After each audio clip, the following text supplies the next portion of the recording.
Hello दोस्तों, आज हम बात करेंगे एलिसा के बारे में। इसे हम एंजाइम लिंक्ड इम्यूनोसार्बेट ऐसे भी बोलते हैं, या फिर ऐसे बोल सकते हैं कि एंजाइम एंजाइम इम्यूनो ऐसे भी बोल सकते हैं। ठीक है। इसीलिए शॉर्टकट में इसे एलिसा का नाम दिया गया है। ठीक है। इसका काम क्या होता है? It is a biochemical technique to detect and quantify the presence of specific compound like that antigen, hormones and antibody.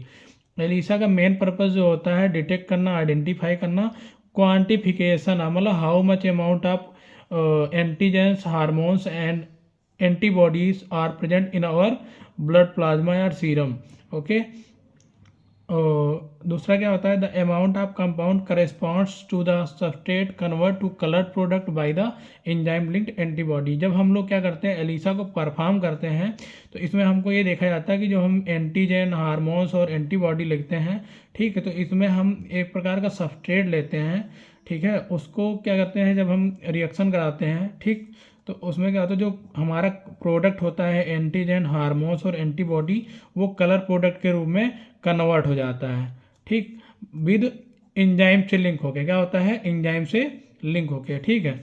अगला क्या होता है? It is a quick yet sensitive method of quantifying large number of sample in parallel. जैसे हम लोग क्या करते हैं, लैब में किसी भी मतलब ब्लड प्लाज्मा या सीरम का आइडेंटिफिकेशन टेस्ट करते हैं, उसमें हार्मोन्स के बारे में, एंटीजन और एंटीबॉडी के बारे में जब करते हैं, ठीक है, तो ये बड़ा सेंसिटिव होता है। और क्वांटिफाई मतलब कितना अमाउंट में हम एंटीबॉडी और हार्मोन्स और एंटीबॉडीज़ का यूज़ करते हैं। ठीक। अगला क्या होता है? जो एलिसा है, पहले रिया आया था, रेडियो अमीनो एसिड, ये इतना ज़्यादा कारगर नहीं था, इसलिए हम लोग क्या करते हैं, यहाँ पे एलिसा का यूज करते हैं। ठीक है। और ये एक बहुत अच्छी टेक्निक होती है किसी भी ब्लड प्लाज्मा, ब्लड हार्मोन और सीरम, जो एंटीबॉडीज प्रेजेंट होते हैं ब्लड प्लाज्मा में, सीरम में, ठीक है, इसको बहुत आसानी से क्या करते हैं, आइडेंटिफाई कर लेते हैं। रिक्वायरमेंट, अगर जैसे हम लोग को एलिसा परफॉर्म करना हो, तो रिक्वायरमेंट में क्या क्या होता है? माइक्रो टाइटर प्लेट, इसकी इसमें क्या होता है, 96 वेल्स क्या होता है, जैसे इसमें पॉलीस्टाइरिक कोट्स होते हैं। ठीक है।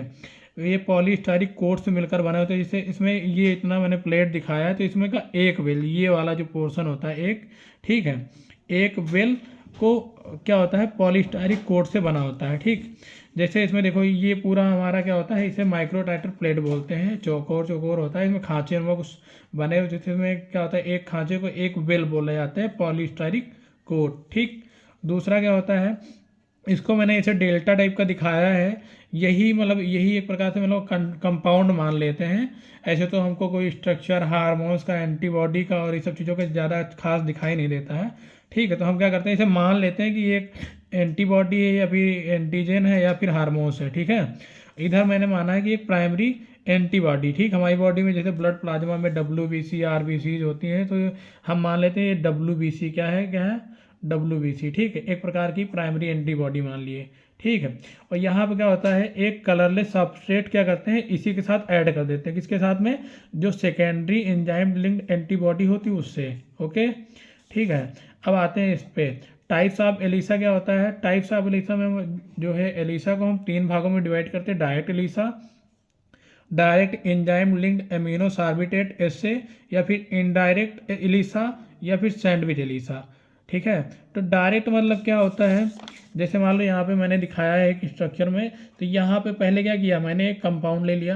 कंपाउंड में लाइक डेट एंटीजन, क्या चीज़, एंटीजन, हार्मोन्स, क्या चीज़, हार्मोन्स और एंटीबॉडी, क्या चीज़, एंटीबॉडी। इसमें से किसी चीज़ को आप मान लीजिए, एंटीबॉडी या हार्मोन, कुछ भी, दोनों में से, तीनों में से हम किसी एक को डिटेक्ट करना चाहते हैं। एंटीजन को डिटेक्ट करना चाहते हैं तो एंटीजन लेंगे, हार्मोन्स को डिटेक्ट करना चाहते हो तो हार्मोन्स लेंगे, या फिर एंटीबॉडी को डिटेक्ट करना चाहते हैं तो हम मान लेते हैं, यहाँ पे हमने क्या किया है, एक एंटीबॉडी लिया है, इसे हम बोलेंगे प्राइमरी एंटीबॉडी। ओके।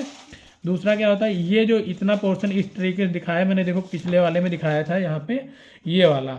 ठीक है। तो इसे हम लोग बोलते हैं सेकेंडरी। ठीक। कहने मतलब एक एंटीबॉडी लेंगे जिसमें किसी प्रकार का सबस्ट्रेट या कंपाउंड लिंक्ड नहीं होता। लेकिन दूसरा वाला क्या होता है, उसमें हम एंजाइम लगा देते हैं। क्या लगा देते हैं, क्या लगाते हैं, एंजाइम। तो इसीलिए क्या होता है, उस एंटीबॉडी से हम जब एंजाइम को लिंक कर देते हैं, तो इसलिए उसको क्या बोलते हैं, enzyme linked secondary antibody. Okay. ठीक है। अब क्या होता है, इसमें देखिए हम डायरेक्ट क्या करते हैं, जो सेकेंडरी एंजाइम लिंक्ड एंटीबॉडी होती है उसको रिएक्ट कराते हैं सबस्ट्रेट है, ठीक, जो प्रोडक्ट होता है हमारा वो, उससे जब रिएक्ट कराते हैं, ठीक, तो क्या होता है वो कलर प्रोडक्ट के रूप में चेंज हो जाता है। अगर हम बोलें कि जो है इसमें इसमें ये देखा जाता है कौन से कलर में, ठीक है, तो रिजल्ट के लिए कोई कलर बता देते हैं कि येलो आएगा, नीला आएगा। जैसे अगर बोला गया नीला आएगा, नीला कलर या ब्लू कलर आएगा, ठीक है, तो हम बोलेंगे कि ये जो एलिसा टेस्ट हुआ है, डायरेक्ट एलिसा टेस्ट, वो पास हो गया। ओके, ठीक, आगे बढ़ते हैं एलिसा पे। इनडायरेक्ट एलिसा क्या बोलेंगे, इनडायरेक्ट एलिसा, ठीक है। इसमें क्या होता है, हम डायरेक्टली जो है सेकेंडरी एंजाइम लिंक्ड एंटीबॉडी होती है उसको क्या करते हैं, डायरेक्ट सबस्ट्रेट से नहीं जोड़ते हैं, कंपाउंड से नहीं जोड़ते हैं उसको। पहले प्राइमरी एंटीबॉडी को, पहले सबस्ट्रेट कंपाउंड को और प्राइमरी एंटीबॉडी को क्या करते हैं, जोड़ लेते हैं आपस में, ठीक है। उसके बाद क्या करते हैं, फिर हम सेकेंडरी एंजाइम लिंक्ड एंटीबॉडी को क्या करते हैं, जो प्राइमरी एंटीबॉडी होती है उससे जोड़ते हैं, फिर सबस्ट्रेट के साथ इसका रिएक्शन कराते हैं। रिएक्शन कराने के बाद क्या होता है, ये सब आपस में रिएक्ट करके कलर प्रोडक्ट का निर्माण करते हैं। देखो यहाँ पे लिखा हुआ है attachment of compound to polystyrene plate, ठीक है। पहले क्या कराते हैं, जो कंपाउंड होता है, कंपाउंड मतलब यहाँ पे कंपाउंड के बारे में बात किया गया है, तो वही चीज़ एंटीबॉडी, हार्मोन्स या फिर एंटीजेंस के बारे में, ठीक। तो हमने लिखाया है यहाँ पे कंपाउंड हमारा एंटीजन है, एंटीबॉडी, हार्मोन्स, ठीक। उसके बाद क्या हुआ, फिर मैंने बताया था कि जो है इनडायरेक्ट में हम डायरेक्टली किसी भी एंजाइम लिंक्ड सेकेंडरी एंटीबायोटिक को, एंटीबॉडी को इसमें नहीं जोड़ते हैं, ठीक है। पहले क्या करेंगे, प्राइमरी वाली एंटीबॉडी को कंपाउंड से जोड़ेंगे, ठीक है। उसके बाद क्या करते हैं, सेकेंडरी वाली को प्राइमरी वाले से जोड़ेंगे, ठीक है। प्राइमरी वाले से जोड़ने के बाद क्या करते हैं, सबस्ट्रेट को इसके साथ ऐड करते हैं, तो ये कलर प्रोडक्ट को बनाएगा, ठीक है। अगर वो कलर प्रोडक्ट जैसा हम चाहते हैं, अगर वैसा मिल जाता है, तो हम बताएंगे कि वो इनडायरेक्ट एलिसा टेस्ट है, ठीक है। अगला क्या होता है, सैंडविच। जैसे हम लोग क्या करते हैं, मार्केट में जाते हैं तो जो ठेला पे क्या करते हैं, वो सैंडविच बनाते हैं, ठीक है। पहले एक ब्रेड लेते हैं, ठीक, उस पर क्या करते हैं, आलू लगाते हैं, उसके ऊपर से क्या करते हैं, फिर से एक ब्रेड रखते हैं, ठीक है। जैसे नीचे एक ब्रेड लिया, फिर दूसरा, उसके बीच में आलू रखते हैं, उसके बाद क्या करते हैं, दूसरा ब्रेड रख देते हैं, ठीक। तो उसे ही सैंडविच बोलते हैं, ठीक। वैसे ही क्या होता है, जिसमें हमारा कंपाउंड होता है, ठीक, उसको क्या करते हैं, दो प्राइमरी एंटीबॉडी से, ठीक है।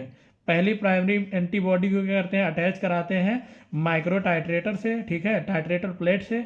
फिर क्या करते हैं, उस प्राइमरी एंटीबॉडी को लिंक्ड कराते हैं किससे, कंपाउंड से। उस कंपाउंड को फिर से लिंक कराएंगे प्राइमरी एंटीबॉडी से। फिर क्या करते हैं, जो सेकेंडरी एंजाइम लिंक्ड एंटीबॉडी होती है उसको बाइंड कराते हैं। फिर क्या करते हैं, जो सबस्ट्रेट होगा वो कन्वर्ट हो जाएगा, मतलब एक फिर से वही कलर प्रोड्यूस करेगा। तो जैसा हम कलर देखना चाहते हैं कि मतलब येलो कलर आ रहा है, ऐसा कलर आ रहा है, तो हम बताएंगे कि जो है सैंडविच एलिसा टेस्ट क्या हो गया है, पास हो गया। Thank you so much.